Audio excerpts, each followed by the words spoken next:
Hello everybody, and welcome to example 4 on page 45 of the workbook. This is going to be another example of finding the work in emptying a tank. So you're going to notice that the strategy in this problem is very similar to what we just did in example 3. Let's read this problem together.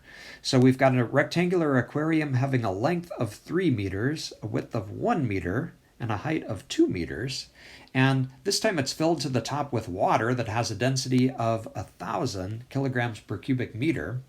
We'd like to find the work required to pump all of the water over the top edge of the tank.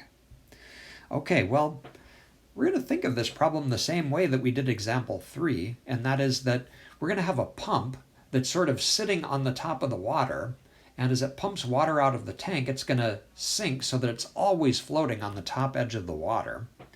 And what that means is that we need a slice-by-slice approach when we do this. Every slice of water in the tank is going to move a different distance.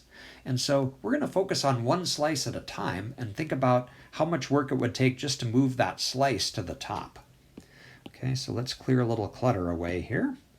And I'm going to start by trying to draw a typical slice of water in this tank. Okay, so maybe it looks something like this. And we'll think about the distance that needs to get to the top. We'll call that y, as we've been doing. And we want to just focus on the amount of work that it takes just to move that one slice of water to the top of the tank. All right, so one component of work is the force, which in our case is going to be the weight of that slice. And it's going to break into the same three pieces that it did in example 3. So the volume of the slice times its density times the acceleration of gravity. Okay, let's just do a quick units check here. So volume is measured in meters cubed in our problem, density in kilograms per cubic meter, and acceleration of gravity in meters per second squared. If you kind of cancel your units here, notice that the meters cubed go away and we get kilograms times meters per second squared. Those are newtons, which is the type of unit that we should get for a weight. Okay, so I think we're good to go with the units there. All right, and so now let's see if we can calculate these three components, starting with the volume of the slice. Okay, well, if you were to kind of get above this tank and look down from the top, what kind of a shape would you see as you look down on this slice? Notice that what we're seeing is a rectangle here.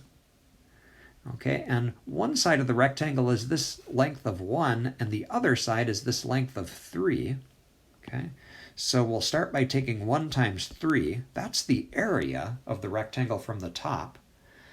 To get a volume, though, we need to multiply that by its height. Okay, so how high is that slice? And remember, it's just the slice that we're talking about. Because this slice is so thin, it's customary to call that height just dy.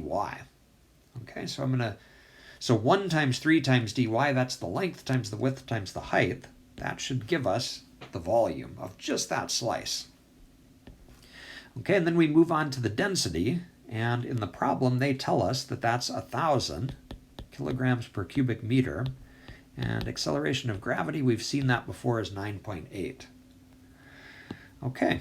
And if you kind of take these numbers and multiply them all together, 1 times 3 times 1,000 times 9.8, what you should come up with is 29,400.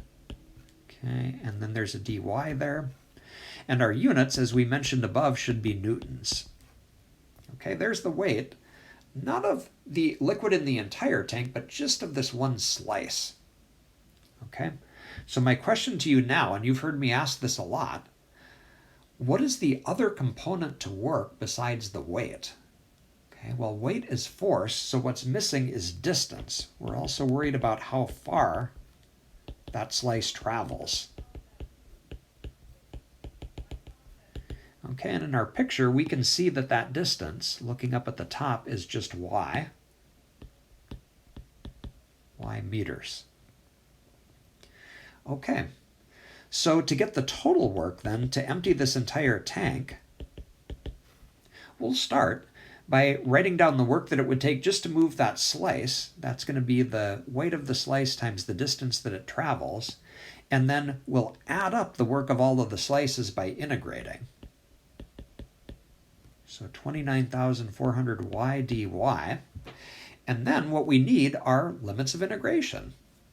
Okay, so if we go back to our picture, what we need to ask ourselves is, what is the range of distances that our slices have to move? Remember that our tank is full in this case. It's filled to the top. So the very top slice of water, how far does that need to move to get to the top of the tank? It's kind of a trick question, isn't it? That top slice of water doesn't need to move at all. It's already at the top of the tank. So its distance that it needs to move is 0. So that's going to be our lower limit for y. And then the pump is going to kind of sink its way down to the very bottom slice. And how far does that bottom slice need to move? Okay, it's got to move the entire 2 meters to get to the top of the tank. And so we're seeing a range of distances that take us from 0 to 2. Okay, that should be our limits of integration. All right, and all that's left is actually doing the integral here. So let's see, 29,400 is a constant. We take an antiderivative of y, we're going to get y squared over 2. That's going to be evaluated between 2 and 0. And substituting our limits in, we're going to get 2 squared over 2 for the upper limit minus 0 squared over 2 for the lower limit. Okay, and the last step would be just to figure out what that is. So punch that into your calculator, and here's what you should end up with. 58,800, and our units should be newtons times meters, which is joules. And there's our answer.